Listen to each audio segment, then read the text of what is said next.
And then they go to the fancy restaurant, which is always a bad idea because who wants to have sex after you've eaten an enormous meal? Right? So no, I'm trying to fuck after a light salad.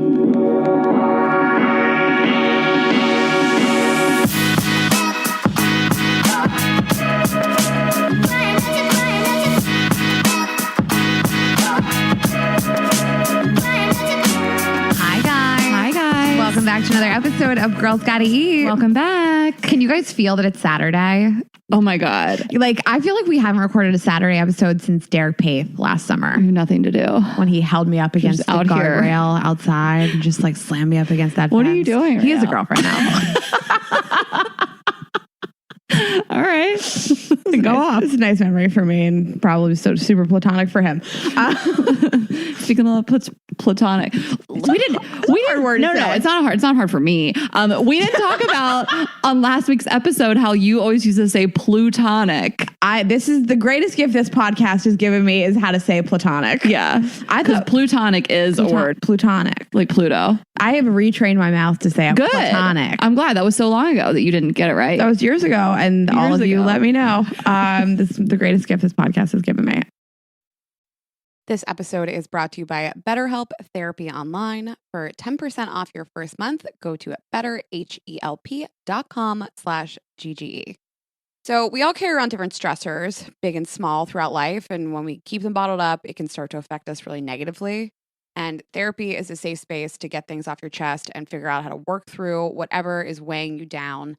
And sometimes we can have journals and self-talk and friends and family that help us, but it is really, really helpful to talk to a therapist outside of that, and they can empower you to be a better version of yourself and set boundaries and work through whatever is going on with you personally, professionally, in your love life, with friends. If you're thinking of starting therapy, give BetterHelp a try. It's entirely online, designed to be convenient, flexible, and suited to your schedule. So you'll just fill out a brief questionnaire, get matched with a licensed therapist, and switch therapists anytime at no additional charge. I absolutely love what they're doing, and they make it so simple. Get it off your chest with BetterHelp. Visit betterhelp.com/GGE today to get 10% off your first month. That's BetterHelp, HELP.com/GGE. So we're back from our trip to Nashville. We're back. It was so fun. It was really fun. The shows were so incredible. Thank you guys for coming. Lots of funny moments. Lots of funny stuff that happened there. But honestly, the stories are really good, and we'll probably save them for our next virtual live show, which... Are you announcing the date? Are we doing that? Relax. We're not announcing the date. I'm just teasing it that we do have a holiday show coming up for you guys. We're going to do something crazy. So a lot of you have been asking, and we had so much fun our last virtual live show. So we'll be doing one in December. We'll announce the date soon. You guys can get tickets soon. I got excited. I thought you were announcing it. No. We sort of know the date. We'll just like next week. We'll save up all the crazy shit that happened in Nashville in our own lives for that show. Yeah. We were safe. We were distanced. We were safe. We're always safe. Not everyone is in Tennessee, but we were. And I just want to shout out the hotel. They didn't like hook us up or anything. I just loved They tried to after the fact. But this hotel, I still have been thinking about it. You know, I was thinking about recently are some of my favorite hotels that I've ever been to. And that probably is at the top for me because the hotel is so wonderful and the rooms are great. And the coffee shop and the restaurant and the rooftop, everything's really great. And then the dog. There is a dog. The hotel is I didn't even say the name of the hotel. The hotel is the Bobby in Nashville. A dog just lives there. Guys, it's the greatest hotel amenity I've ever seen in my entire life. And I never thought that I would love a hotel dog. I'm just trying to do my business when I'm in a hotel. I'm trying to work or eat and get going. This every day we just walked to the hotel. Yeah. It just ran up to everybody. It's a dog named Sasha. She's the sweetest, most lovable, best trained angel of a dog. And I gotta say, this is funny. You and we had a day where we just never left the hotel. We're in the hotel lobby the entire day. It was a fun day. It was a fun day. We played with the dog and we ate snacks and we had that great salad. Yeah. I got chicken. You didn't get any chicken and I wouldn't let you have any of mine. I know. I was like, can I have a piece? You were like, you should have ordered it. I was like, wow. It. Yeah. Girls got to get chicken, I guess. No, it was so funny because I just feel like that's such a testament to our relationship where we look back. I mean, we had a show that night, but we look back on the day. We're like, what a great day. All we did was sit in a hotel lobby. Literally the lobby. Not even somewhere cute, just the lobby. The Bobby lobby. It was great. We saw some fans. Yeah, it was wonderful. But that dog. I miss her. I feel like you're becoming a dog person, slowly. It just... it's only certain dogs. Like, I like medium-sized, small to medium, like Frenchies and pugs. Yeah. And this dog. And that dog This short-haired, like rescue. Totally like such rescue dog vibes. I mean, it was a rescue dog. Yeah. She was a rescue dog. But anyway, Nashville was great. Thank you guys for coming out. And we'll work on more live shows as it's safe and as we can. Yeah, we're figuring it out. We want to just be totally safe and exemplary. Responsible. That's so stay tuned. But definitely that virtual show. What would I call it? Stupid live stream show. That's the new brand. Stupid live stream show will be in December, so you guys can get out your holiday charcuterie boards, dress up for it, and like stream it on your TV and have holiday parties. We'll announce a date soon. You guys can get tickets, and they'll be super cheap. Wear gowns. I still have my holiday gowns. Oh my god! Are we doing gowns? I'm going to wear a gown. Okay. I'm going to wear my sparkly Amazon.com gown. Yay! Stay tuned. What do you have to tell me about a date coming up? Not a like romantic date. Just to be clear. You were my date last night. We had a good date last night. We talked a lot of shit. Really. I said we got a lot out. I really I cried a little. You cried a lot. I was emotional yesterday. You cried like 4 times last night. I didn't. It was cute. Not tears. My eyes like well up. They were happy tears also. They were pride tears. Yeah. No, but this isn't like a funny thing. It's just like a sweet thing that I wanted to share with you today is that today, on the Monday of our episodes on the 26th is the anniversary of my engagement party years ago. Oh my gosh. And I think about this date every year and I do this check with myself where I'm like, whereas, I saw this sign. It said I'm so happy I didn't choose the things I thought would make me happy or something like that. Wait, okay. You're engagement party, where your ex-fiance broke up with you. He broke up with me the next day. Yeah. Right. Okay. So if you guys, I do talk about this in the podcast a lot, but the 30-second thing is the night before the engagement party, he told me he wasn't in love with me, probably wasn't going to marry me. Went to the engagement party with 75 people. The next day, I told him I thought that we could pump the brakes, not get married. He left me anyways, packed a bag, left. And if you guys want to listen to that episode, it was how to get over a breakup right now, which was, I want to say spring 2018. Yes.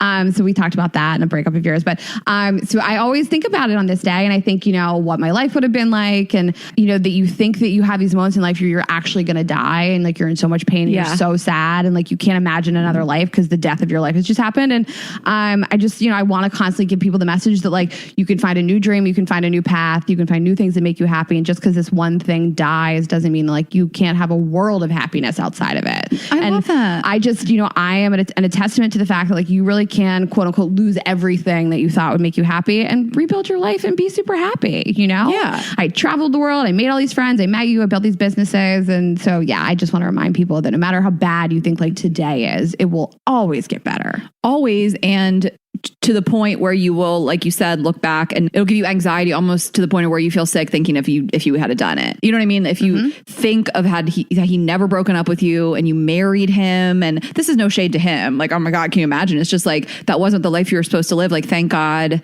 somebody called it quits. To look back and be oh my God. And you never will think in the moment when it's happening that you could ever in the future look back and not want that, and you do all the time. I thought I remember 99% of the time. I remember feeling I would never be happy again, and that no one would ever make me happy again, and that I'm so humiliated. This is the worst thing that ever happened to me. But you can just have a different path, and you will forge a better path, and it might be real shitty for a long time, and it was. Yeah. But it's just, I always do this check-in with myself on this date every year. And I'm it's really nice that this didn't work out and then I survived. And now I have all these things. Can't believe it's that date. I'm so I'm so obsessed with dates. I always think about dates. So that would always be in my head too. Mm-hmm. I think about it every year because it's right by Halloween. That's how I remember. Yeah.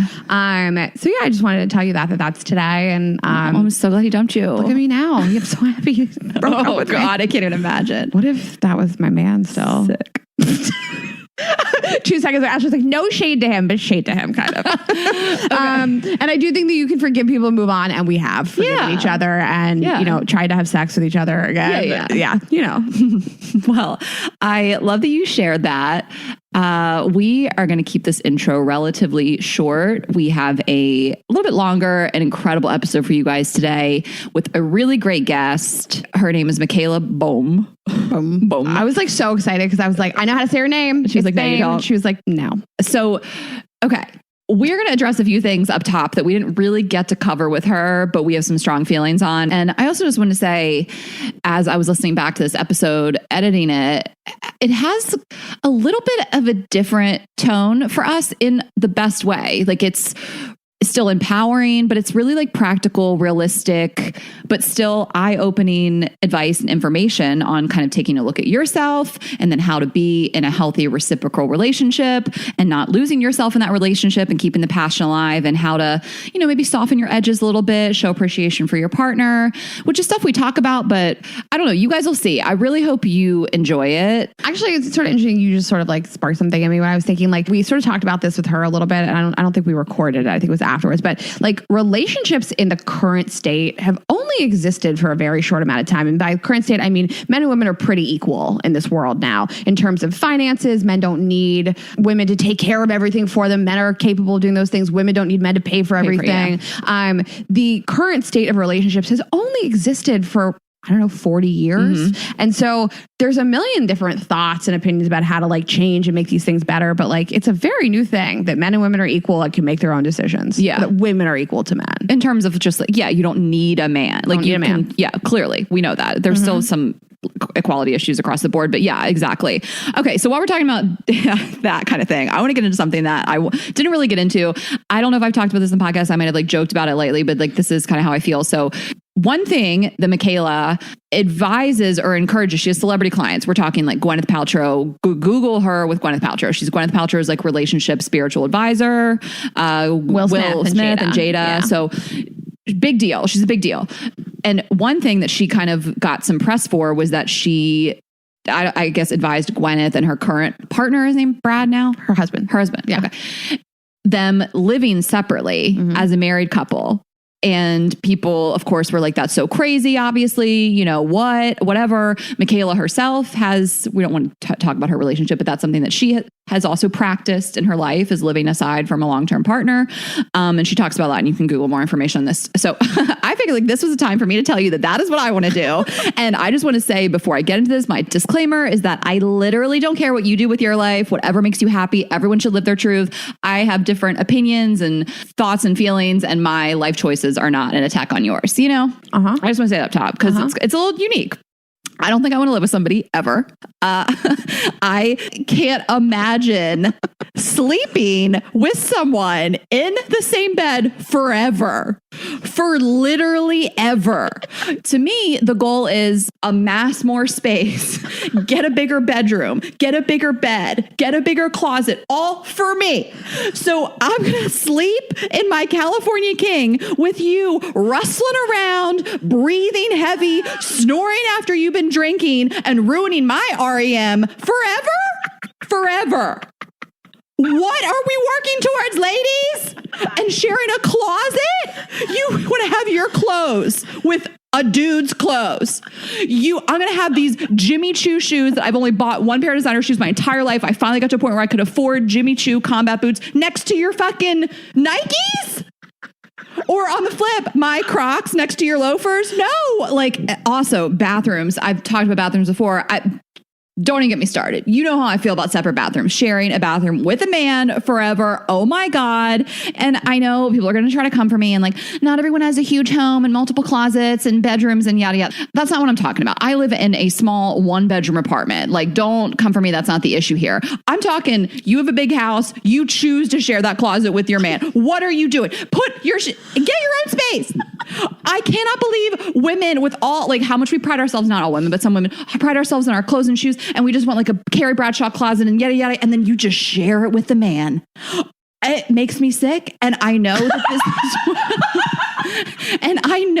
that this is what some people want. So I'm over here like, all I want is like my own space, my own freedoms, and my own closets and all these things. And some people are like, it would be an empty bedroom without my love next to me. Like, you know what I mean? Like, some people are like looking at me like, you're crazy. All I want to do is share a closet with somebody and a bed with somebody. And I'm just like, it's my nightmare. So my dream case scenario is probably that if I have a long-term partner, a husband, whatever it may be, we live in the same neighborhood, different homes, same building, maybe.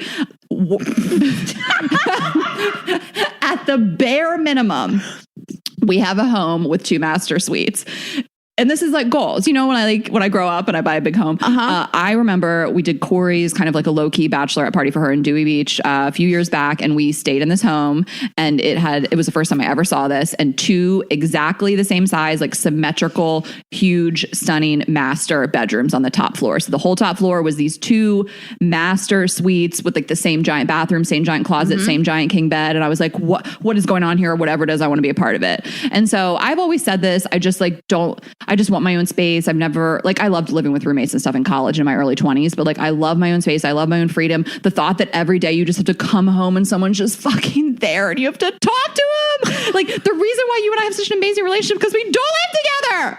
We literally talk every second of every day. The minute I leave here, I'm like, you text me until I go to sleep. I'm like, how do we still have more things to talk about? But we don't live together. We don't live together. All right. So that was. I think that you're onto something about separate master suites. I do want to live in the same home as somebody. I mean, you know me. I want to be on top of somebody. In the same home with somebody. Yeah, I want to be on top of somebody at all times, always. I want them to be touching me constantly and telling me how pretty I look, and just like eating the food that I cook and telling me how amazing I am. I'm an amazing chef and blowjob giver and an amazing cuddler. And like, I do feel you on the multiple master suites, though. I would never let my husband like even live like more than 10 feet away from me. You want to sleep like in the same bed with somebody? I do. It sounds forever. Amazing. Yeah, forever. Oh, you do. I do. I don't care if you want to do that. Okay, here's what I don't like. I don't want to wake up next to somebody's morning breath and their farts forever.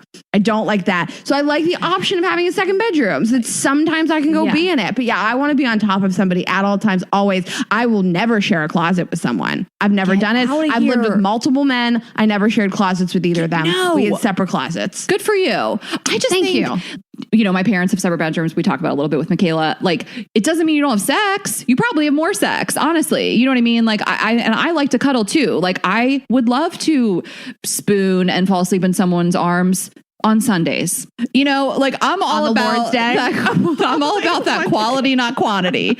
Listen, first of all, my parents have had separate bedrooms my whole life. My mom and her husband and my dad and his wife, separate bedrooms my whole life. And like, that's great. Like, you ask any old couple, they're like, yeah, that's what keeps our relationship alive. Your parents too, separate bedrooms. Like, I don't think you have to be in any box to have a good relationship. I'm being my box, but like, no, I'm do whatever you fucking want. Everybody always, if that makes you happy. I know an amazing couple. She's a good friend of mine. She lives here, and they have a kid, 2 kids now. But when they lived in Park Slope, they shared a studio for years. Like, it worked for them. Whatever. This is, again, it's like, live your truth. Like, be happy. But like, for me, I think that is what I'm going to want one day, is like, I'm my own space. Like, I think it also keeps it hot. You kind of just like date forever. And this is not for everybody, but I love that like that is a principle that Michaela offers to couples and tells them this is not weird and this is okay. And like, whatever works for you is great. I love that you just popped off about this. You really lived your truth.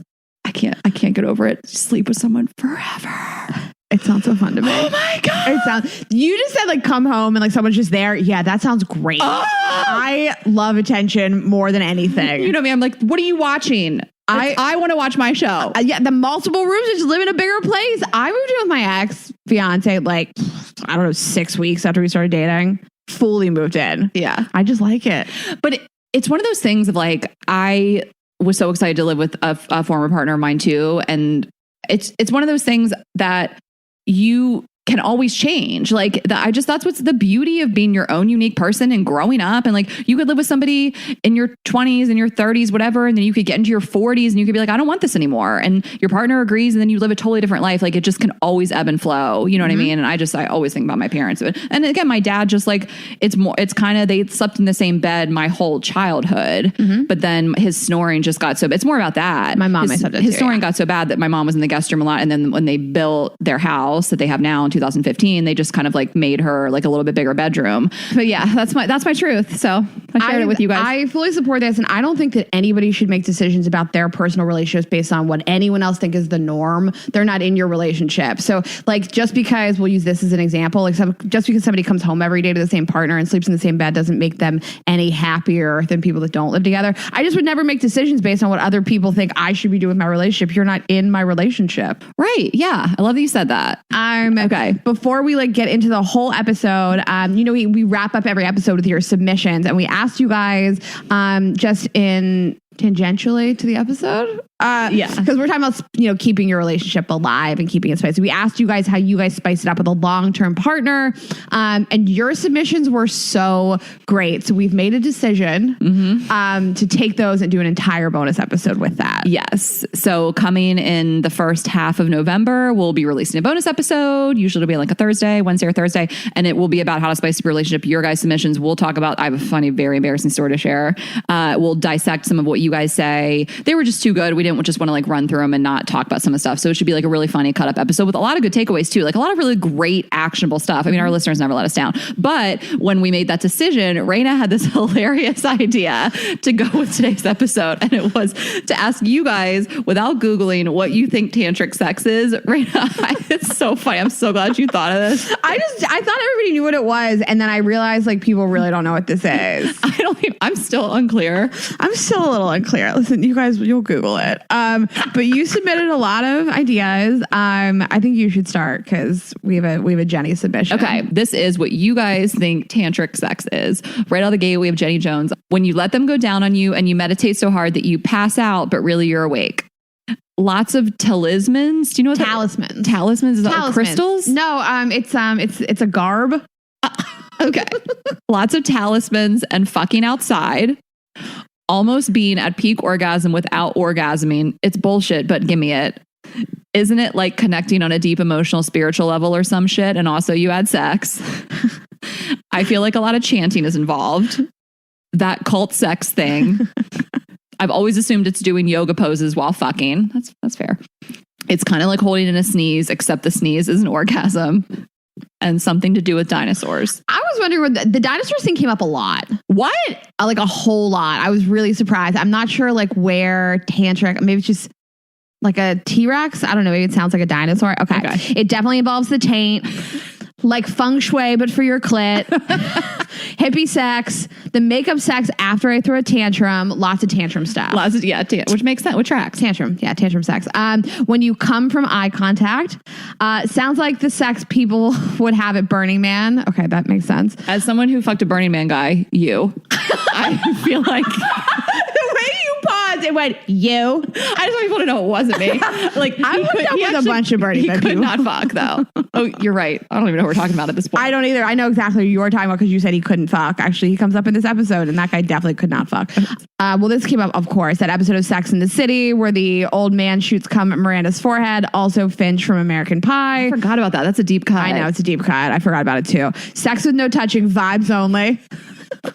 Is that the episode title? Vibes only. Like a Soul Cycle class, but instead of riding a bike, you ride the dick.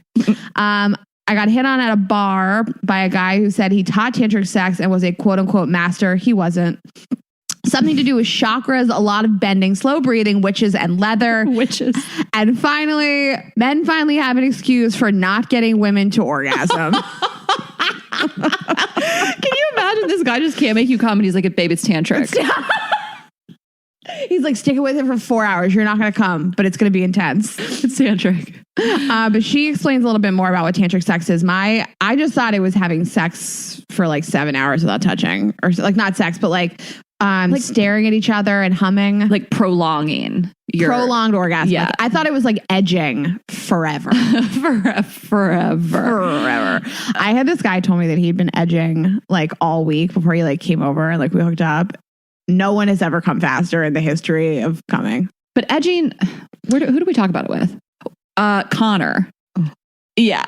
It was Connor Beaton. You're right. Yes. Oh and my we were God. Both sitting here getting so turned on. I was like, okay, next topic. Okay, could you please so I can masturbate? Thanks. So you guys know that Ashley and I love to travel. We do it all the time, professionally and socially. And it is really, really important to me to have the best luggage possible, both functionally and just the way it looks. And Base is my absolute favorite. I have everything that they do.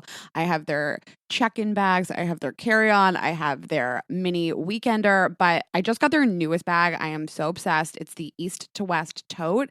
And it is the absolute perfect bag for like a 1 to 3 day trip. And I just took it with me to Santa Barbara. And it was just perfect for like a few dinner outfits, a couple daytime stuff. I had a padded laptop sleeve, a place for a water bottle, zipper pockets, and there's like an extra removable strap. Also, I just think it's really beautiful. I got it in the beige color, but All of Base's stuff comes in lots of colors. It's highly functional. Outside of this bag, which I am crazy about, their luggage has 360-degree gliding wheels, a cushioned handle, which I love when I'm at the airport, built-in weight indicator, and I always say this, I love their washable bags. So a great travel hack is to just have like a laundry bag in your suitcase. They provide that for you too. It's so cute. Everything they do is super durable and beautiful and functional. I just can't say enough about Base. I love them. And right now, Base is offering our listeners 15% off your first purchase by visiting basetravel.com/GGE. That's BEIS travel.com/GGE. Okay, thank you to Helix for supporting Girls Gotta Eat. Go to helixsleep.com/GGE, take their 2-minute sleep quiz, and they'll match you to a customized mattress that will give you the best sleep of your life. Use code HelixPartner20 and you'll get 20% off all mattress orders and 2 free pillows. You guys know how obsessed we are with Helix. Both of us have multiple Helix mattresses. It's all we sleep on.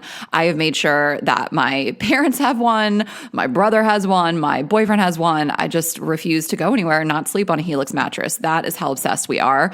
The Helix lineup offers 20 unique mattresses, including the award-winning Luxe Collection, which we love. We have the Luxe Collection mattresses, the newly released Helix Elite Collection, a mattress designed for big and tall sleepers, and even a mattress made just for kids. So for everyone in the family, and you're just going to take their quiz, which is really fun, and then they will give you your personalized mattress recommendation. It's going to be shipped straight to your door, free of charge. You can try it out for 100 nights to make sure you love it, and then there's a 10 to 15-year warranty to try out your new Helix mattress. We know everybody sleeps differently. You might sleep on your back, your side, roll around all night on your stomach, or you might want a soft, medium, or firm mattress. We are all so different. So that is why they offer really something for everyone. And so you're just going to order what works best for you, come straight to your door. You can sleep on it that night. You're going to love it. It will change your life. You'll get the best sleep of your life, and you can thank us later. So Helix is offering 20% off all mattress orders and 2 free pillows for our listeners. Go to helixsleep.com/GGE and use code HelixPartner20. This is their best offer with Helix. Better sleep starts now. Okay, guys, we have a very special guest in the house studio with us today. She is an expert in intimacy, relationships, and sexuality. She is a speaker and counselor internationally whose work centers around the intersection of intimacy and embodiment. Her work with celebrities such as Will Smith and Gwyneth Paltrow, maybe you've heard of them, has been widely featured. She is also the author of the book, The Wild Woman's Way, and most recently has been featured on the Netflix series Unwell. Please welcome to the show, Michaela Boehm. Yay. Hi. Well, we're so glad to have you. Rayna found you watching on Netflix. Yep.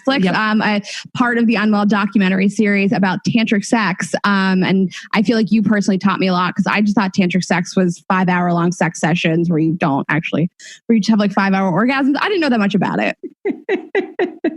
Yeah, that's not really what it's about. But you know, that sounds interesting enough that people would maybe buy it. So, yeah. Yeah. Well, why don't you tell us a little bit? I mean, Rayna, she gave your Cliff's Notes, but why don't you tell us a little bit about what you specialize in, how you got into this? You have the floor. Rayna likes to ask what gives you the right.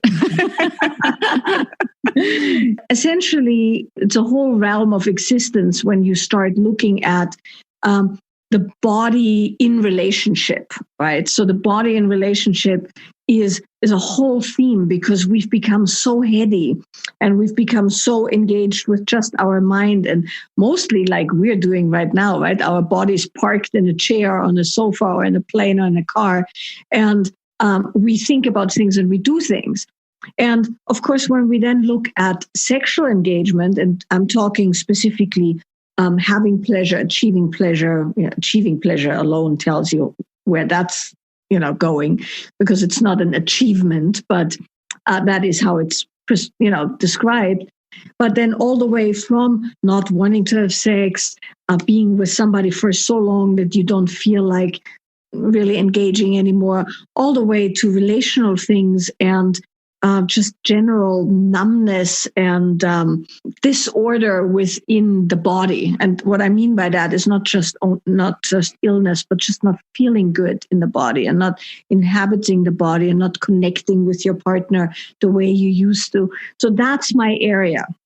And that really includes everything from sex to heavy duty relational engagement around how to be with another human, how to be with yourself, how to have a balanced life in which the body and the joys of the body, and that's not just pleasure, but also being able to feel intuition, stamina, optimal performance. All of that is kind of my ball of wax, however you want to say it. I actually here too. We want to talk to you about intimacy today, and how to like identify the type of partners that you can achieve intimacy with, because, we all go on dates with people and think, is there anything deeper here? Is there anything that I can sort of pull out of this person to make them my person? And then of course, prolonging intimacy with a partner when all these things come into your life, like career and jobs and things like that. I think people just think intimacy is sex, but to us, it's so much deeper than that, and could have nothing to do with sex when you say intimacy. So maybe we start there. That's a good place to start. And I feel the same way. To me, intimacy is connection, right? And it's connection. It starts with yourself. It's your connection to yourself and you being able to feel yourself. And then out of that, being able to feel yourself, you can feel another human a lot more effectively. And certainly you can feel a sexual partner much more effectively. And so intimacy always starts with feeling oneself. Because, for instance, if you go on a date, right? If you are completely shut off from feeling yourself, your emotions, as well as physical warning signs or attractions, you can't make a good decision on someone. If you just make a decision in your head about this being a good person or a bad person, you're totally neglecting 2/3 of the equation, right? You could say 1/3 is your mind, 1/3 is your emotions, 1/3 is your body, just to put some theory on there. So you start with intimacy with yourself, and that has to do with sensitizing to the messages that you send yourself, which, by the way, is also the prime qualifier in boundary setting, right? You can't set a boundary when you don't know what's actually happening. So to me, real empowerment starts with being able to say a full-hearted and full-bodied yes and a full-hearted and full-bodied no. But once we're there and we've done that, then the next thing is you can feel another person's body via your own body. And that's a very big tantric principle, because you were talking about tantric sex. So intimacy with another essentially is being actually able to feel that other person. And not I wouldn't say intuit, but feel in your own body what's happening over there, which then allows you to actually connect without a lot of preconceived notions. And you're actually just with that person. And there's a certain kind of starkness and rawness in actual intimacy, which is why people don't sometimes want to do it, because there's not many layers. It's just you and another person and whatever happens between the two of you. And that can lead to sex, doesn't always lead to sex, right? You can be intimate with a family member, as in you're really with them, you allow them to see you, you see them, you meet each other in a way that everybody feels connected and understood. That's one way, right? You can be intimate with a tree, as in you can completely fall into nature and have an incredible experience of joy and openness with the sunset, let's say, right? For that, you'll have to actually sit and meet the sunset. I don't know if you've ever been in nature and it was so good that you could barely deal with it. Right? That's your lack of intimacy with nature, so to speak. I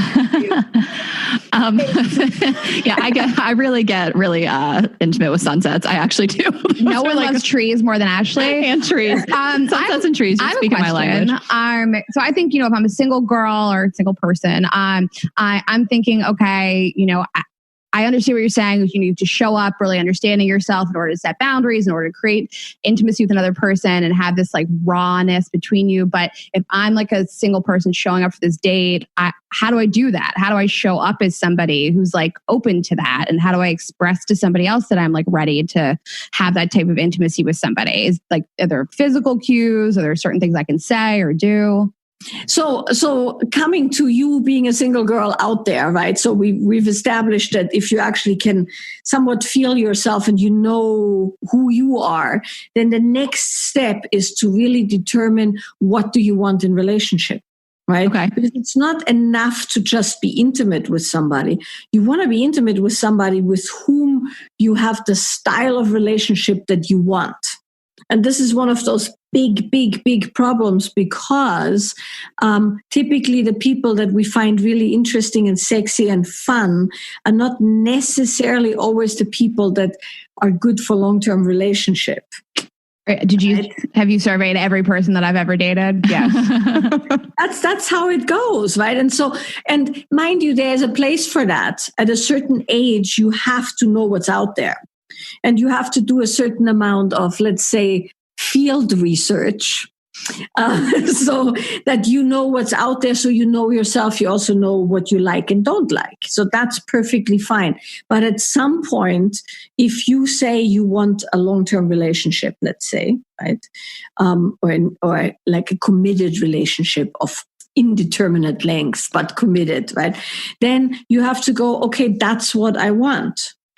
Well, first step then is, am I somebody with whom somebody can have that kind of relationship?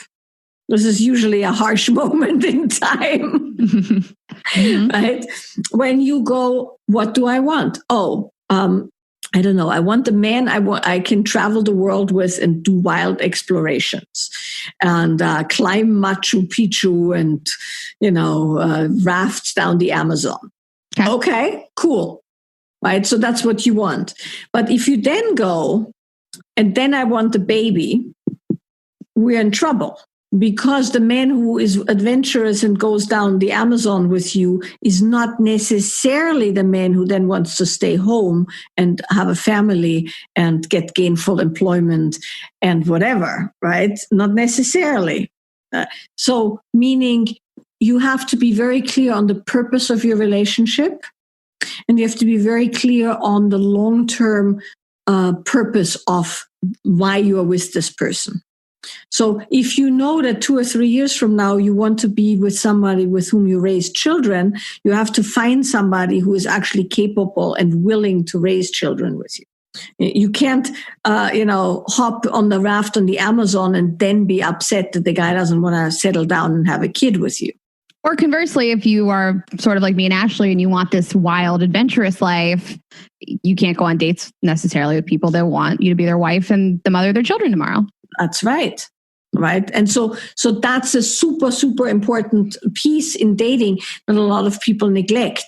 And it is weird. You don't sit down with a guy and say, so how soon do you want children, right? But I mean, you don't want to necessarily do that, but you do need to find out pretty quickly, are you aligned?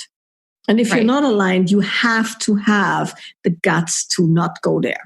And that's really hard because it's very, once the emotions get involved, and even worse, once sex gets involved, you're going to go down some rabbit hole. And then 5 years later, you find yourself somewhere where you don't want to be. Right. So selection and actually having a purpose to the engagement is super important. Now, let's say you found somebody who is as adventurous as you and he doesn't want to have children.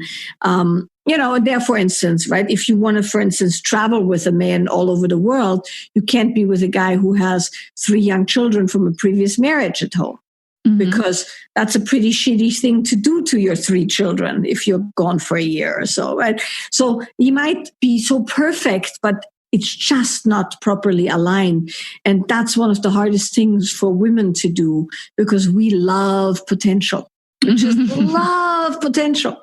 My teaching partner, Steve, always says it's like we love the fixer-upper. And, we go like, oh, this will be such a great apartment when I'm done with it, right? And you kind of take the apartment no one else knows because you know the value in it when it's done. But of course, that's not a nice thing to do to a guy, for instance, because you don't actually like who he is now. I don't want either of these things. I want a beautiful brand new apartment and I want a fully formed man. I don't want a fixer-upper at all. I don't want anything that needs to be fixed. I want it to be already set, ready when it shows up. That's right.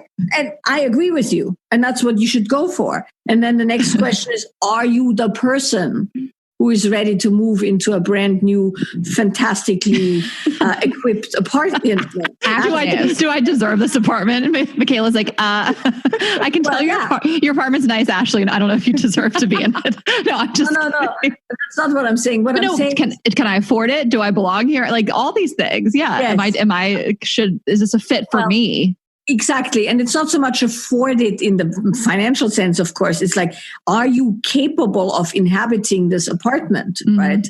Are you there? Right? I didn't feel like that the first week. I was like locking myself out, running around in my panties in the courtyard because I lost my key. But I've gotten out now. I'm good. I belong here. But the first week was a little touch and go. Yes. Yes. And that is how it is with a man, right? That is exactly how it is with a man. Do you belong there? Is he the right apartment, so to speak? Right? Can you handle it? Because right. Yeah. That's really, really important. And I love what you said, because I think that there are definitely couples out there that want to travel the world and they're making decent money in their late 20s, early 30s. And they're like, we're going to go hit all these countries, knock them off the list. And then we're going to settle down when we're 35 and we're going to start a family. And those are both of their dreams.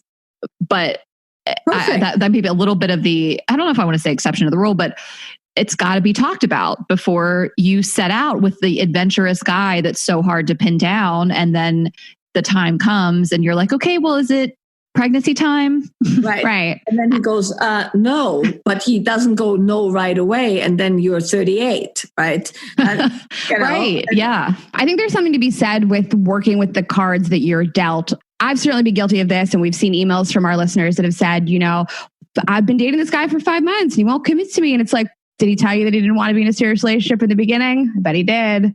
Because we know a lot of guys are kind of fuckboys, for lack of a better term, but I feel like they are pretty honest in the beginning. I'm not really looking for a relationship. I'm not looking for anything. And you stuck around for 5 months and put up with it. Right. But, I think that we shouldn't enter down these roads of I'll fix him. I'll fix this. I'm different. I'm the exception to the rule. Even though we know that we're amazing, Ashley and I.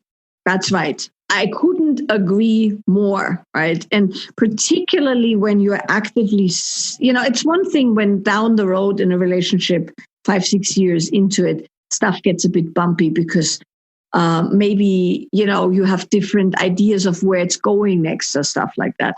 You definitely work on it then. But in the beginning, if 5 months in somebody hasn't committed, they're not going to. And you have to cut your losses and just move on and do it swiftly, right?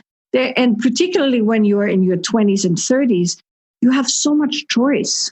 You don't have that much choice as life goes on, right? It gets less and less and less choice for a number of reasons. You want to waste a few guys, so to speak, while you can, and find the one who really works for you and not hang in there. Okay, so I love gift giving at this time of year, but when finding great gifts, things can really start to add up. And that's why this season I am shopping with Quince. Quince is the go-to place for luxury essentials at affordable prices for everyone on my list, including myself. We'd like to thank Quince for supporting our show. Go to quince.com/GGE to get free shipping and 365-day returns on your order. So I'm really, really glad I found this company and this site. Everything is so affordable, but looks really luxury. So as you're perusing it, they have 100% Mongolian cashmere sweaters. They have washable silk tops and dresses. They have cotton sweaters and all kinds of comfy stuff, like just cozy pants that you can wear. I love the colors. I love the styles, but the prices are really the reason to shop here, on top of obviously the selection. Prices are 50 to 80% less than similar brands. So it's unbelievable. It partners directly with top factories to cut out the cost of the middleman, and it just passes the savings directly on to you from Quince. And I just love what they're doing. I love the styles. There's so much variety, and it is such a one-stop shop, whether you're shopping for kids, you're a significant other, your parents, anybody will really love this. You can get affordable luxury for everyone on your list with Quince. Go to quince.com/GGE to get free shipping and 365-day returns on your order. That's QUINCE.com/GGE for free shipping and 365-day returns. This episode is brought to you by BetterHelp Therapy Online. For 10% off your first month, go to betterhelp.com/GGE. So we all carry around different stressors, big and small, throughout life. And when we keep them bottled up, it can start to affect us really negatively. And therapy is a safe space to get things off your chest and figure out how to work through whatever is weighing you down. And sometimes we can have journals and self-talk and friends and family that help us, but it is really, really helpful to talk to a therapist outside of that, and they can empower you to be a better version of yourself and set boundaries and work through whatever is going on with you personally, professionally, in your love life, with friends. If you're thinking of starting therapy, give BetterHelp a try. It's entirely online, designed to be convenient, flexible, and suited to your schedule. So you'll just fill out a brief questionnaire, get matched with a licensed therapist, and switch therapists anytime at no additional charge. I absolutely love what they're doing, and they make it so simple. Get it off your chest with BetterHelp. Visit betterhelp.com/GGE today to get 10% off your first month. That's BetterHelp, HELP.com/GGE. But let's just say you found somebody now, right? And now it's amazing. Right. So there's this thing, right? And by the way, this is also super important. If you have sexual problems in the beginning, it is only going to get worse. Right. I mean, we believe that. Yeah. Right. Well, I know you know that, but there's a lot of people that I get to see. They're like working on their sex life 3-4 months into the relationship. And it's like all I want to say, which of course I can't because it's very unethical to do so. People make their own decisions, but I want to just go, run, right? Because it's not going to get better. So I'm just stating the obvious for whomever it's not that obvious. So you want to have exciting, amazing sex to begin with, right? An attraction, and it's all new, and it's great, and it's fun. And that's not to say that there couldn't be deeper moments or moments of working stuff out, but it should have a joyous, easy, easeful beginning. That happens. And the reason that happens, hopefully, is that two completely separate people come together, and they are not yet knowing each other. And that's the whole idea, right? You have sex, you have long talks, you speak all night, you spend the entire weekend in bed telling each other childhood stories from your upbringing and whatever, right? That's the process. You are two different people, and those two different people have a strong arc of attraction because they're very far apart. You have one person and another person, so it's like a plus and a minus pole, and you have a strong arc of electricity. That's what makes sex hot. You don't know the person. You're essentially a stranger, and that's really exciting. Do you feel like there are situations that you've seen where just that there is a lot of chemistry there? A couple really likes each other, but they just can't get there with the guy, for example. He's just a little closed off. He's afraid to let loose and be super vulnerable in the bedroom. And it's like, the penis is working, the attraction's there, but he's just not there sexually. And you don't want to be like, okay, we'll go to therapy and come back to me when you're fixed. So how do you create that intimacy with somebody that there is a lot of potential and this is a good person and they're not totally boring and vanilla and the sex is never going to work, but like maybe they just haven't achieved what they need to achieve to let loose and pleasure themselves in the bedroom, I guess. Yeah. Well, there's no one size fits all for that. As long as the attraction is there, so meaning the chemistry is there, it's usually really workable. I guess there are some people you do have to walk away from. I was sort of casually dating somebody who sucks as a human being, but I figured we would just have sex for a while. And he really lacked passion in the bedroom. And I don't know, I was at a standstill. There was nothing I could do to make this person a more sexual person, more vivacious, more vibrant, more excitable, talk more. I mean, it would have been a lifelong project. That wasn't my person, and I think that wasn't your person. And that's the thing. You have to find your person. You don't want to make another person's person your person, because the same way you don't enjoy it, they don't enjoy it either. I think that's probably most people's problem. I mean, I think that like you abandon the relationship pretty quickly in the beginning if the person isn't exciting and fun and fucking you the way that you want to be fucked. But you know, once all those sparks and exciting stuff sort of go by the wayside, and you do have, for our listeners, very young children, emerging careers, all kinds of other stress, parents that are getting older, things like that. You know, you fall into this funk. A pandemic. You know, you fall into this funk, and a lot of our listeners just said, you know, how do I reinvigorate that spark? Basically, you know, we're not fucking three times a day anymore, but I love this person. Right. So what do I do? That's most of what I have to work with, right? There is some stuff around dating and qualifying the right person and also becoming the right person for someone else, right? Because when you spend all day at work in what I call the go mode, right? You go, go, go, go, go. Your body has that kind of forward momentum and you are used to telling people what to do. Then you want to be with a guy who tells you what to do, and you have to kind of reorient your body away from being the one calling the shots and telling him what to do.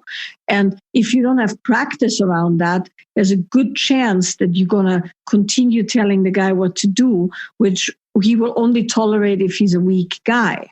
Otherwise, we wanted to talk about this. We wanted to talk about the go mode and the flow mode, and so we can talk about it now. If this is where it fits in. We're talking about it just because that's important for why the spark goes, right? So essentially, what happens is if your body isn't capable of switching from go to flow, and we can talk about how you switch from go to flow a bit later, but if your body can't be receptive, you're not going to be with somebody who takes you places. Mm-hmm. And that's super important, right? And so in the beginning, when it's all fresh and new and exciting and you have the great chemistry and, you know, you get to know each other, you have a lot of natural chemistry that has to do with being separate people. And when you get together, you have roles. Doesn't matter if it's same sex or, you know, whatever. You have different roles. One person is the, so to speak, the taker, the other one goes along on the ride. It's maybe not always the same, but there's very specific ways that chemistry builds. Then, and you don't know each other, so it's exciting. Then what happens classically, right? You start having friends together, you do things together, you go away on the weekend together, then you have your rituals that you do together. Thursday evening, Game of Thrones no longer on, but you know, like that kind of thing. You're on the sofa, you do your thing. Now you're moving in together. Right? Maybe you start a business together because you're both so exciting. Exactly. Live, work, and play together. I don't know. Ashley doesn't even want to live with somebody. I don't want to live with somebody ever. So we can, you know, and I know Rayna said that that's something you touch on, but we don't have to get into it. But my dream is like I live in the same neighborhood as my husband or whatever. But I am all for that. It works, but that's not how most people do it. Let's get to anyway. Keep going. Together, right? We'll talk about that because that is actually a recipe for a good sex life. Right? Thank you. Okay, but if you're like me and you want somebody on top of you 24 hours a day. 24 hours a day, right? That's what I want. You want that. And that's perfectly fine. But what happens is you come closer and closer and closer together. You have more sameness. And you're now in the same place. You start resonating, right? You start doing things together. You finish each other's sentences. If you have a good relationship, you kind of intuit what the other person wants. You have the same values. You have the same goals. That's super important, by the way, if you want children or run a business together or both, right? So as the relationship solidifies, more of the same needs to happen. The better your relationship functions, the less exciting the sex gets. Yes. I mean, it's like a dagger to the heart. But yes, this is, I say this about my parents all the time. My parents have been married for 40 years. We don't talk about their sex life. I'm sure I don't know. I mean, now it's been they've been together a very long time, but I always said that the recipe for the success of their really happy, loving marriage was that they had all these separate things going on and they had all these separate hobbies and they travel separately and, you know, they have similar friend groups and some similar hobbies, but they really still live not separate lives, but really, I mean, they actually separate bedrooms. They have separate bedrooms, actually. Yeah. I mean, it's more of my dad's like sleep apnea, but, and his snoring, but they really just always made it so important that they have these separate things, like really separate. Like my dad skis all winter. My mom wants nothing to do with it. And she has all these things that he doesn't participate in. And so I just like, I love what the road we're going down with this, like the spark is there because you're these different people with all these different interests and different lives. And the more you come together and the more you become one, which everybody's like, you want to become one, you want to be my best friend, my soulmate, the worse it gets for your sex life. And this is not something that people really talk about because it's kind of depressing in a way. It is very depressing if you don't know the way out. Okay. But it's super easy to have a way out. But you are 100% right? My parents had the same thing, by the way. It's like your parents sound like my parents. My dad would go skiing. My mom would do other things. They do separate vacations. They had separate friends. They're still married 50 something years into it. And they, I have not really actively talked with my parents about their sex life in a long time. But I remember at some point, the issue came up when they were in their probably 60s or so. And it was you could tell they had an active kind of erotic engagement with each other, right? And that had to do with the fact that they were individuals choosing to be together and not one amorphous amoeba of, same resonance, hoping to somehow still have great sex. That doesn't happen. But take heart, you can really easily become individuals again. Well, tell us how. So, but Rayna had a question. She had a question. It wasn't so much of a question. I read this thing and it was sort of along the lines of what you guys were saying. Eric Klinenberg wrote the book and he said, we find these partners and we say to them, I want you to be my best friend and my partner and I want to know everything about you. I want this deep intimacy, but I want you to excite me and I want you to surprise me and I want you to be this sexual deviant. That's so much for a person to be for you. And that's really intimidating to like be this safe place for somebody, but also be this like porn star whore in the bed. That's intimidating for me to figure out, like, how do you do that after 4 years with somebody? Right. Well, you won't be able to do it unless you know what you're doing, right? It's not something that can happen naturally. And it certainly isn't something that we are taught, right? We are taught essentially that you're supposed to be with your best friend and one, and at the same time you should be hanging from the rafters, doing the most outlandish shit, and then you should be raising children and also have founded some entrepreneurial marvel of a company, right? And that's what is expected of us somehow, but nobody tells you how to get there unless they sell you a coaching program of some sort, right? Which you see on occasion where it's like, you get everything. You can't have everything. But what you can have is different things at different times. And that's the trick. And that's a big part of what I do in my work is teach people how to have the things that they want and delineate them so you can have the things you want at different times. Okay. Yeah. You don't want to have crazy sexual attraction while you're taking your toddler to kindergarten the first time. I think that's so much more understandable yes, there's points where you're raising children, but outside of children, pre-children, how do you navigate this? You've been in a relationship for 3-4 whatever years. You are, your best friends, your soulmates, you finish each other's sentences. Like, how do you navigate this so you still have good sex? Well, there's two ways, right? Ideally, you are preventative, but for some people that's too late now, right? So, but if you go into a relationship, you are very, very clear on what you want and don't want, and you hold your individuality and you don't wrap yourself into another human completely in this strange, codependent way, right? That takes a little bit of strength because it will mean that you're not, you have to go out with a friend on occasion and you have to read a book that your partner hasn't read and you have to have separate interests and spend time apart and maybe not even live together, but that's on the extreme end, right? But But Rayna might not want that, but I don't want it.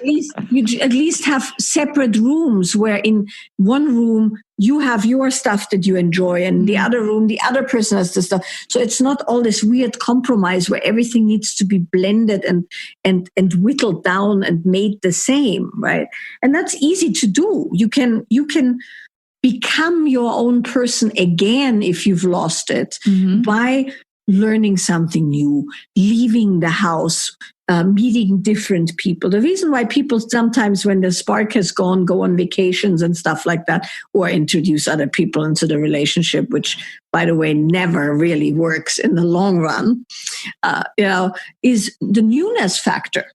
It's about new. So when you know that, then you can introduce new when you need it to. Right? You don't have to always be new. You can have the harmonious relationship and be joined in the hip and be best friends, but you've learned how to delineate. And so delineation means you talk about business separate from talking about who picks the dog up from the groomer, separate from a date night. Right? You don't muddle it all together because that's incredibly unsexy.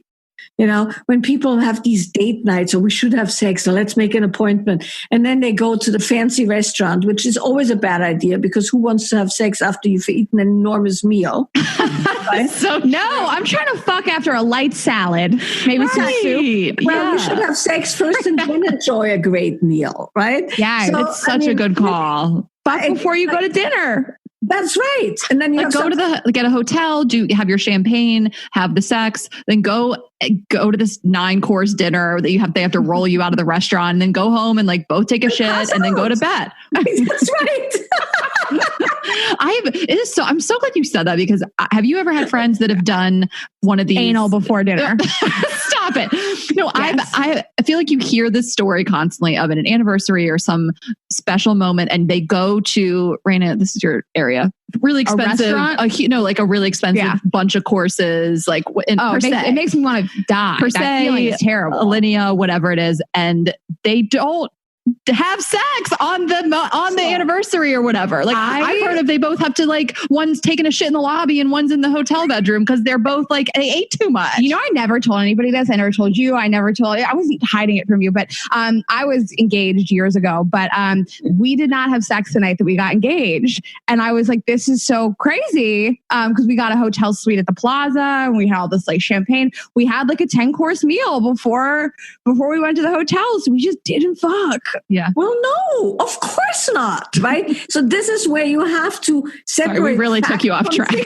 No, but no, you're not taking me off track, because that's the thing, right? People have these bizarro fairy tale movie ideas, right, that have nothing to do with human physiology or human biology or human psychology, right? No, of course, it's a total freaking setup. When you go, let's celebrate our anniversary, let's have a 10-course meal, and then we have the best sex ever. It's no. It's just horrible. Yeah, right? I never thought about this. You're right. Make your man a drink and blow him, and then go to dinner. Thank you. And then you go to dinner. Thank you. You couldn't see. You were perfect relationship material. Yes, I know. It's crazy. No one's dating. Now went because but that's really important, because the thing is also, particularly when you're in a long-term relationship, the only way you're going to have fun sex is if you get out of your ruts. Right? And how do you get out of your ruts? You do things that you don't usually do.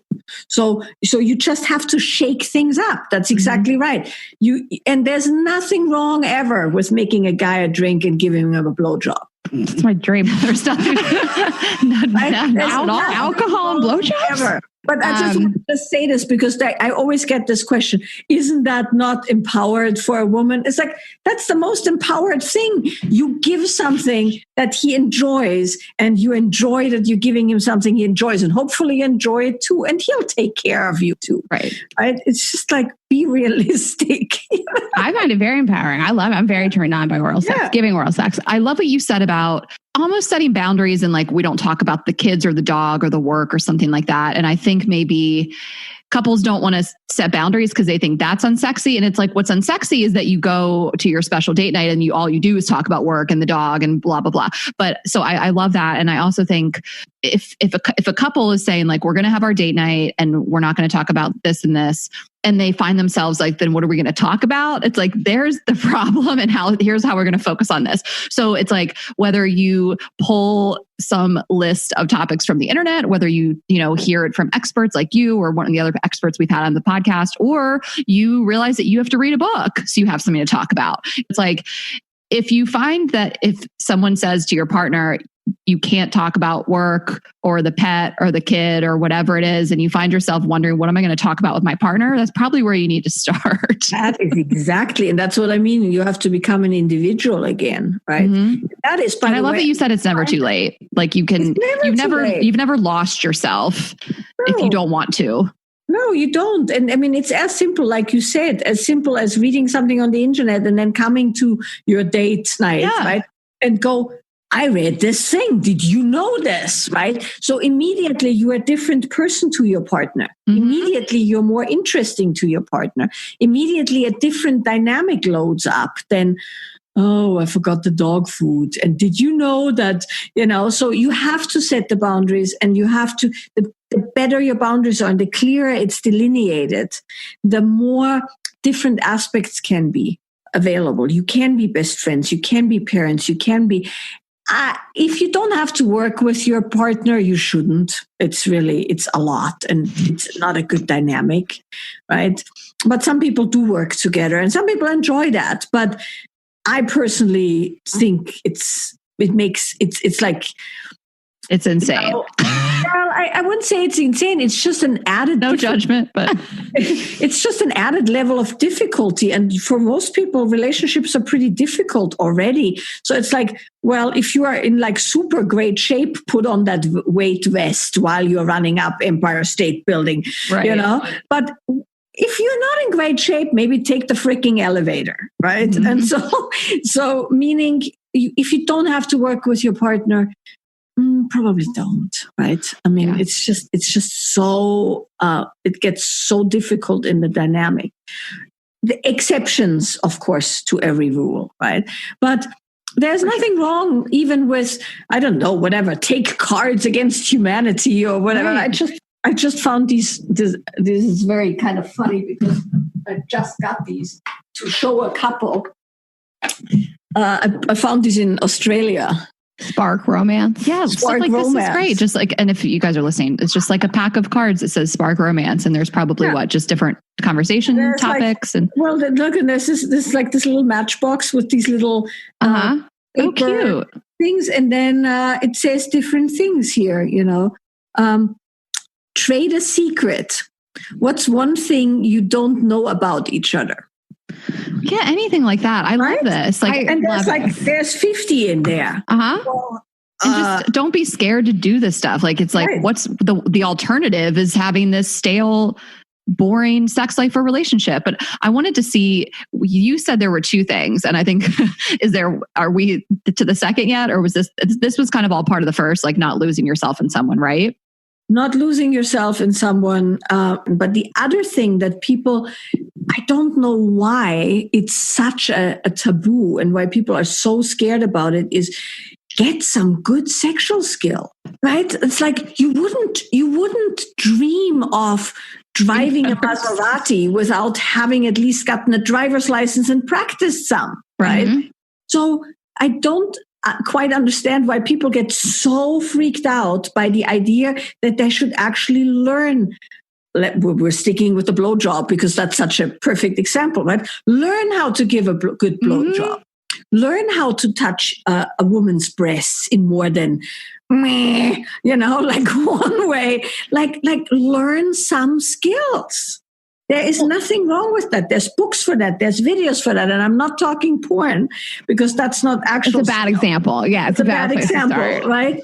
How fun is that to learn something and you get to try it on somebody? Like if I learn something new to do during sex, I don't even have somebody to try it on right now. Like how lucky are you that you're in this boring relationship that you just get to have somebody and try this stuff out on? No, I'm just kidding. But like, yeah, it's like, it's fun. Of course it's fun to learn a new skill and be able to pleasure the person you care about. And I love this notion of giving people permission to not know how to do stuff. No one wakes up knowing how to be this adventurous sexual person. I mean, I think I discovered myself sexually pretty young. I grew up with a parent who was a therapist in a very sex positive environment. And I had a lot of sexual partners. I felt good about myself. Not everybody has that experience. You're not just supposed to wake up one day and know how to do this shit. Exactly. And even if you had a lot of sexual experiences, there's always more to learn because it's an endless topic, right? Amount of bad ones. And that's the thing, right? Most people learn a set of skills and then they go at it with that set of skills and maybe they learn a few new because their partner says not like this, not like that. But that's not exactly, that's like, that's a kind of an amateur way of doing art, right? And when you want to be a real artist of sex and love and relationship, you might want to learn a little bit of skill.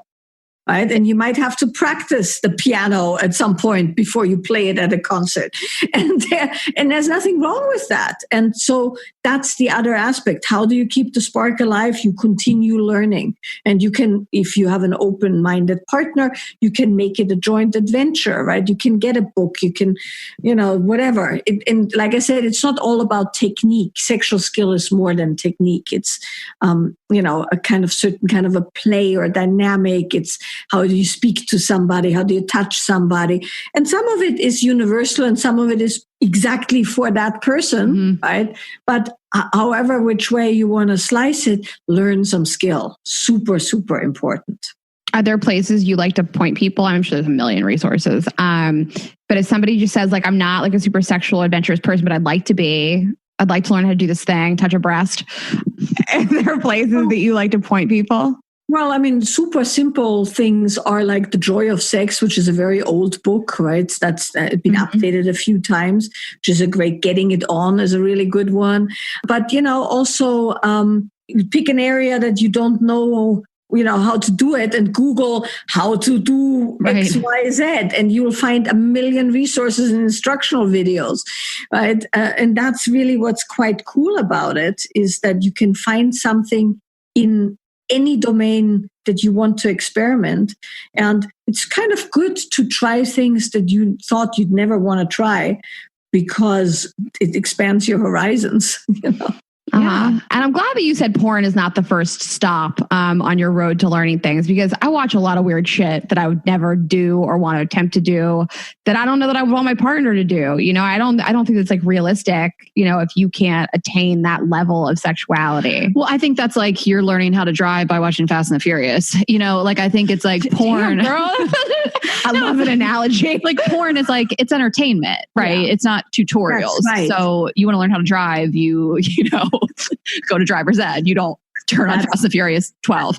That's such a perfect analogy. And that's exactly how it is. And also, of course, like you said, it's entertainment. So the people in there are not displaying normal human reactions, right? That's what I was getting at. Yes. Yes. So you can't learn how to drive watching the Fast and the Furious 12, right?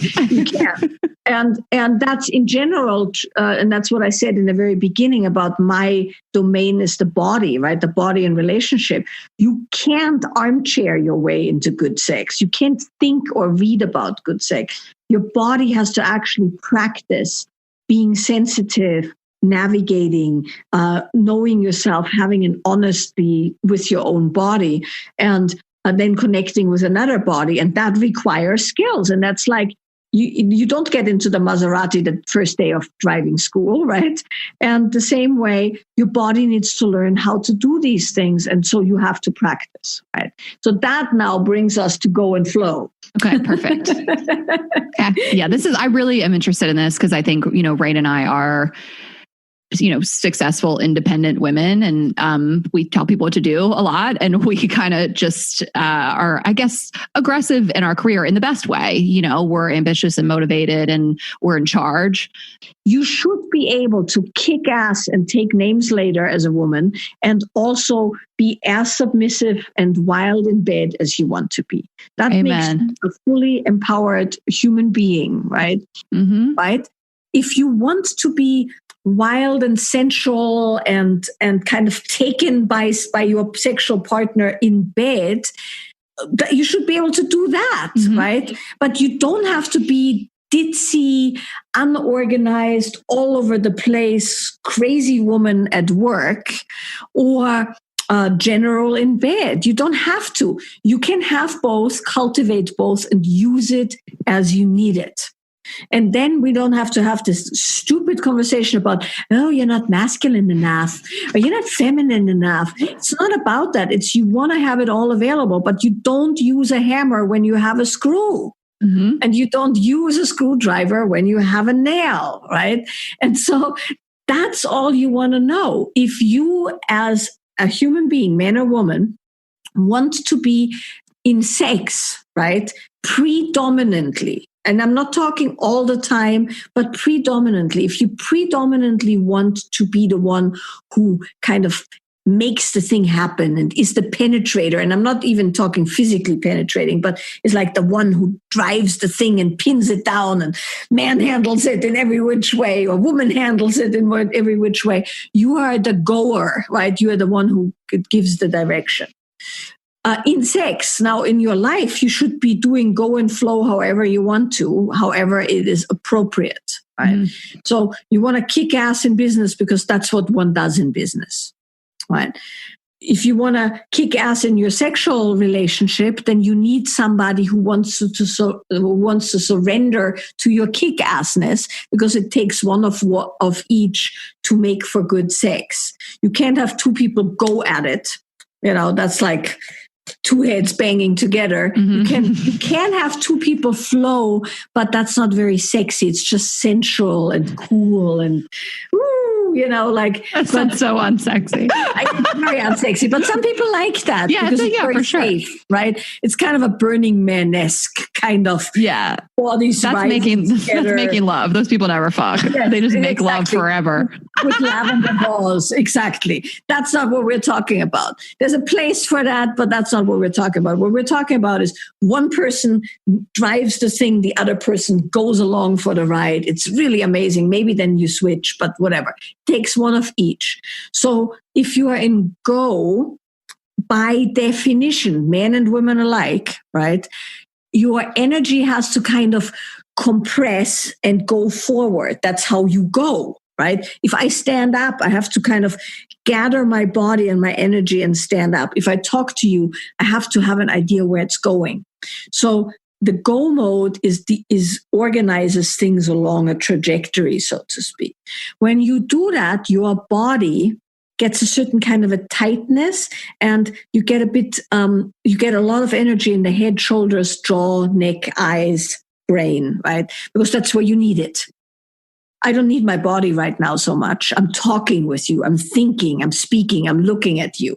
I'm making gestures, right? So my energy will go there. If too much happens, it pools and you might have a tight neck and shoulders and a clenched jaw and a headache and stuff like that. That's from all the energy going up. Good to get shit done. But now you want to flow in bed with your chosen partner. You need to bring that energy back down where it's needed, which is your lower body. Right? Your hips, your thighs, your genitals, men and women alike, right? You have to get into the body to be in the flow of the situation and have sensual awareness and sexual excitement and stuff like that. So when you're a woman, we're talking now specifically a woman who likes to be out there in the world kicking ass and being successful, you're going to spend a lot of time in that body shape of the go, and the emotional shape of the go and the mental shape of the go. Now, though, most women who really go and kick ass then want to relax with a partner and be a little bit told what to do to various degrees, right? And just enjoy and flow and feel. Well, if your body isn't used to that, that's a little bit like if you've never ridden a bike, you won't know how to ride a bike. I don't know how to ride a bike. That's a perfect example. You can ride a stationary bike. You're getting there. Right. So then if you want to ride the bike all day long, but you don't know how to, you can't expect your partner to teach you how to ride the bike while you're riding the bike, right? Because some women go, well, just do me. Well, you can't do somebody who doesn't have an opening there, so to speak. Right. Right. So you'll have to be able to relax out of the heady mode into the body, which is the flow mode, where there's energy moving through your body and you feel things and you have sexual pleasure and sensual pleasure and there's a bit of play and it's creative. Right. Doesn't mean that you don't have a head. It's just you're bringing the actual physical energy down. And so you have to have practiced that so that's available to you. So you might not have ridden the bike all day, but when you get on the bike, if you know how to ride a bike, you just ride. Right. And that's the perfect example for go and flow. It's not that you're too masculine. You might just be a bit weak in the feminine, if you want to go with masculine, feminine terms, meaning your head, shoulder, neck, go muscle is more developed than your flow, sexual pleasure muscle, right? Just because you don't use it as much. But that there's no qualification of masculine and feminine. It's just, are you in go? Are you in flow? You have to practice flow so that at some point you can switch from go into flow if you want to do sex in flow or enjoyment or whatever, right? Yeah. And I think a lot of women struggle with this, really independent, successful women of like, how do you, even outside the bedroom, kind of let a man take control when you're not used to letting anybody take control? When you're like a really controlling person that's used to kind of being the boss, which I would equate myself to that. Like it's kind of, you have to, and I've had to work on this, make sure that, and not make sure like you're, make sure to pander to a man's feelings or, but make sure they feel needed and that they feel that they can do something for you.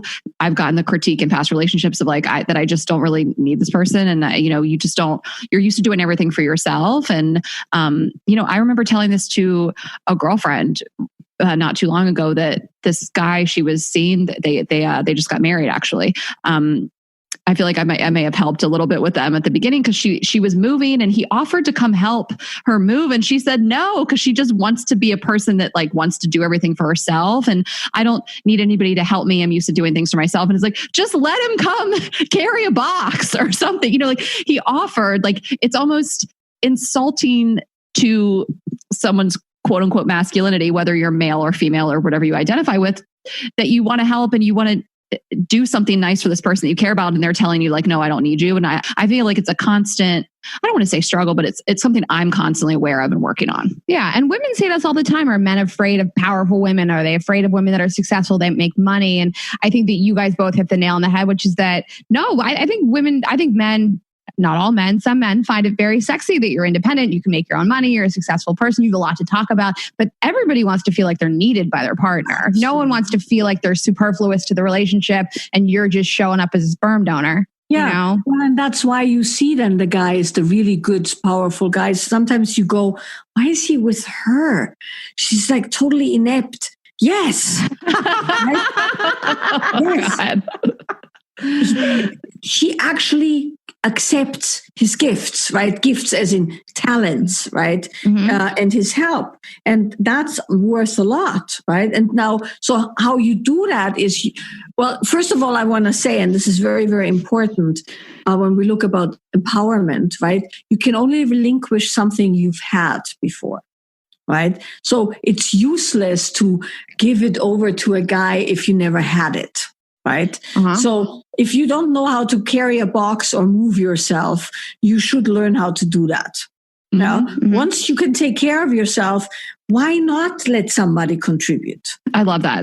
That's how I try to live my life. I love being taken care of, contrary to popular belief. Yeah, because you know how to do it. So when you give it up, it's actually double sexy. And showing appreciation, I think, is so key. Like, I think that like on both sides, showing the appreciation and the positive reinforcement is, I think it's like, if I could drill anything into someone's head, it's that.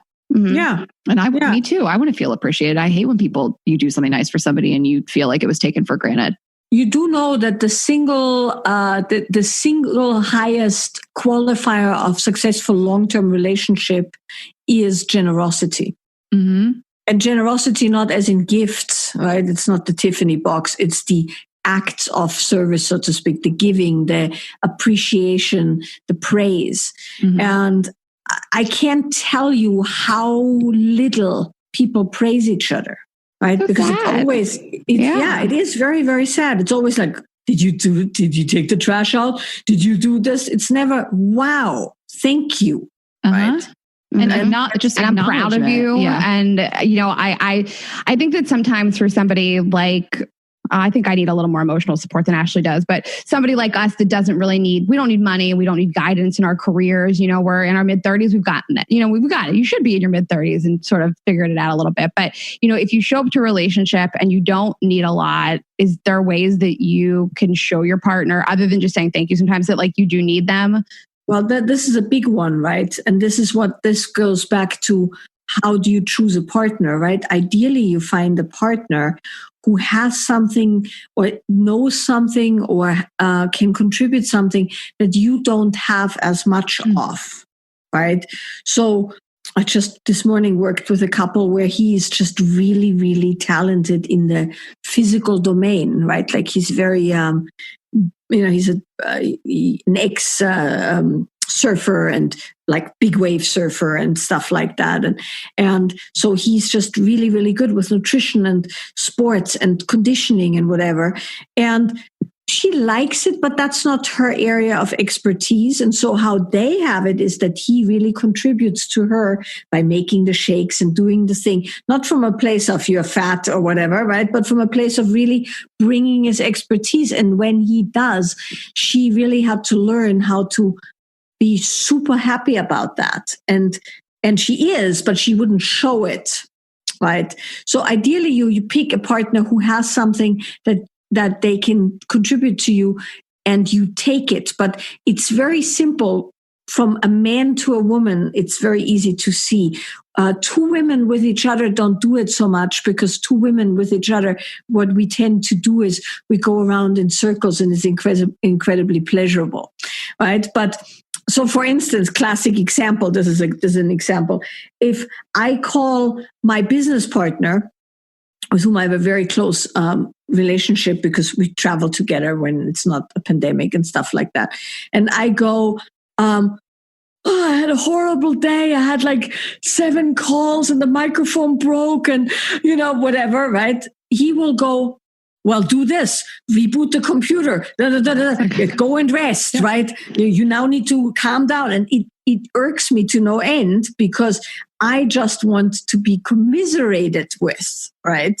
Because with a girlfriend, she immediately goes, God, don't you hate when that happens? That's horrible, right? And then you talk a little bit about it and then you detox and you move on with your life.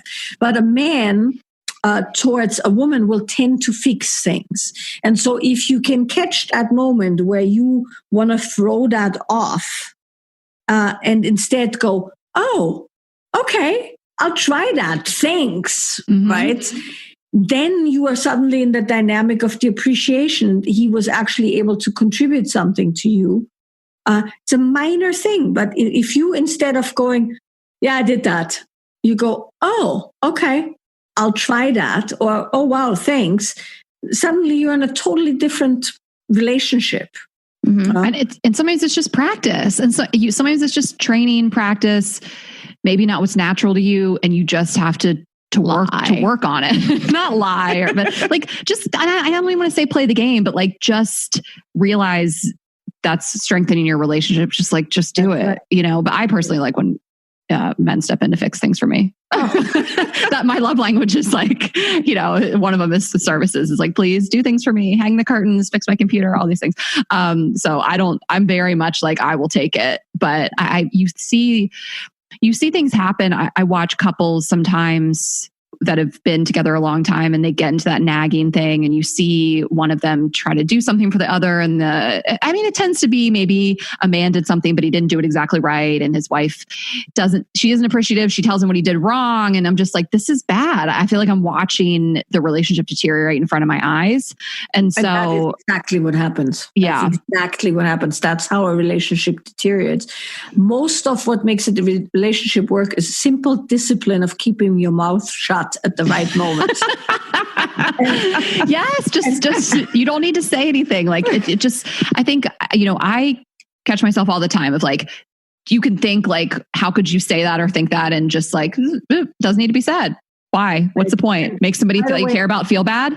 That's right. And by the way, that's part of going from go to flow, right? It's like you feel deeper than the immediate need to stick your oar Be an asshole. Yes. Well, but just tell how it needs to be done, right? You can, and that's the flow. The flow is you just let the thing unfold, right? Mm-hmm. And if you let the thing unfold and you actually feel the intention behind the thing, even if it's not perfect, you're suddenly in a place of generosity, right? You can receive it and give it. And that's the important piece is you can't actually receive anything if you can't at least give enough space for somebody to do something to you or guide you maybe in a clumsy way or whatever, right? So if you want full-bodied enjoyment and also sexual enjoyment in a long-term relationship, you're going to have to praise and keep your nagging to a minimum, right? As a means of making space for somebody else in that relationship. If you know how to do it all and you tell somebody what to do at all times, you're going to get a very, very weak, wimpy partner, and nobody wants that. Doesn't want to fuck you. I don't want to fuck them. I love this idea of also identifying a couple things that your partner does, and even the small thing you said, like about making shakes and helping somebody be healthier. Like identifying a couple things, like maybe I don't need career advice, but there are a couple things that you really can do, and being vulnerable enough to lean into those things. Mm-hmm. It can go both ways. So you have to identify the things that your partner can do for you that they actually want to do for you. Right? Okay.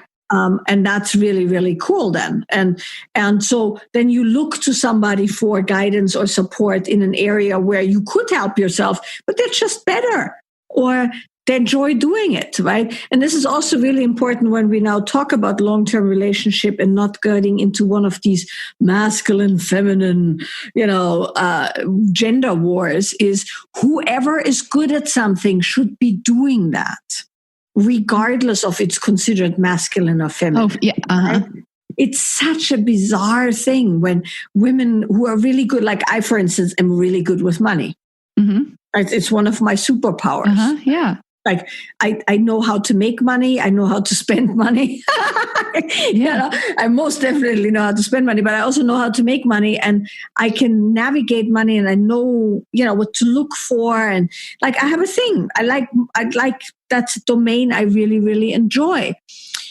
So why would I give that up if I'm with somebody who is maybe extremely good at, like, let's say physical stuff, right?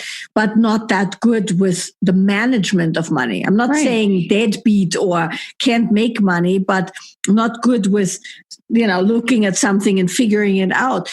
If we were in a relationship, it would be really stupid if I make him manage the money because he's the man. Of course. Yeah. When I'm so much better at it, right? So it's really not, that's why I don't like masculine and feminine. You have to play to your strengths in relationship, and you have to know when to be in go and when to be in flow, and make sure that when you want to have sex, one of you is in go and one of you is in flow.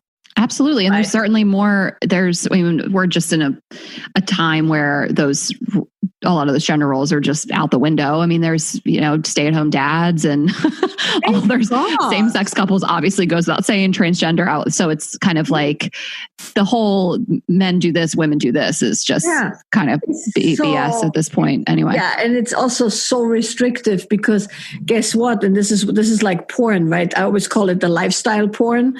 Like Instagram, for instance, as much as I love Instagram with the best of them, it's lifestyle porn. It's exactly as noxious and toxic as actual porn to your self-image and and your behavior, right? And so a lot of our relationship constructs are like lifestyle porn, right? They haven't worked for anyone really, right? It's a fairy tale, people, and you got it from a fairy tale, and the prince comes on the white horse and sweeps you up and whatever. That has never worked outside of the entertainment, right? And so, but we still orient our relational life to paradigms that had nothing to do with love, that had nothing to do with a good sex life, that had to do with economics and family relationships and business. And, people didn't get married for love for a long time in history, right? Very few people got married for love. And even if they got married for love, they didn't expect that sex, love, business, child rearing, and international superstardom all came in one package, right? It's like, super unrealistic. And so the more we can do away with gender roles and classifications and just have each person develop their gifts and play to their strengths and find somebody with whom they can play the full spectrum of flow and go with their natural talents, then it's all good, to say it very casually. Yeah, as soon as I find somebody that goes and flows with me, as well as Ashley, but has a penis, I'm gonna marry that person. Rayna and I have the perfect relationship. We just don't want to have sex with each other. Well, we've had you for a long time. We haven't really talked on tantric sex. So would you be able to just kind of enlighten people on what that is, when it's useful, and then obviously they can tap into your resources for more. But, we opened the episode with saying like people have this kind of weird view of it. I picture that blowjob and Sex and the City, the movie, the tantric sex, the workshop. Edging somebody.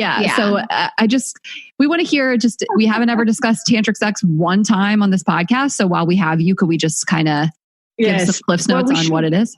We should have a whole discussion about it, but essentially everything we talked about falls into that category, which is the understanding that it takes a go and a flow, right?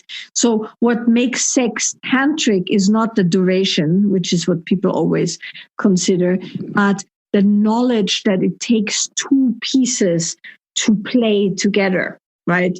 So it's that whole dynamic of creating strong attraction by being separate and then kind of melting together in a moment of kind of oneness and dissolution, and then playing in that domain again. And the actual skill set, right, which is what people talk about when they talk about tantric sex, the actual skill set has to do with learning how your own body functions and learning how somebody else's body functions, so you can engage in that emotional, erotic play without your body giving out on you very quickly, right? So meaning to be very specific, if you want to have like a full-on engagement with somebody that's not only sexually fulfilling, but also emotionally fulfilling, you probably need more than a few minutes. And you also probably, I don't know. I only need a few minutes with my vibrator, but I hear you. I manually masturbated today and it took forever, but I liked it. I earned it. Yes, exactly. Well, so that's the thing, right? So you want to have a prolonged experience with a partner, if it's the right partner, in a connected way. So how do you do that? Well, you also learn some skills on how to be with that partner without, coming in 20 seconds and then turning over and wanting a drink, right?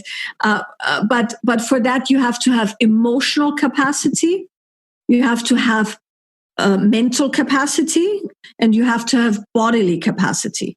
You know how it goes when you want more pleasure, but you can't actually handle it. You don't have enough muscle or enough capacity. And the same is true with the emotion, like sustaining the depth of intimacy that most people desire takes some practice.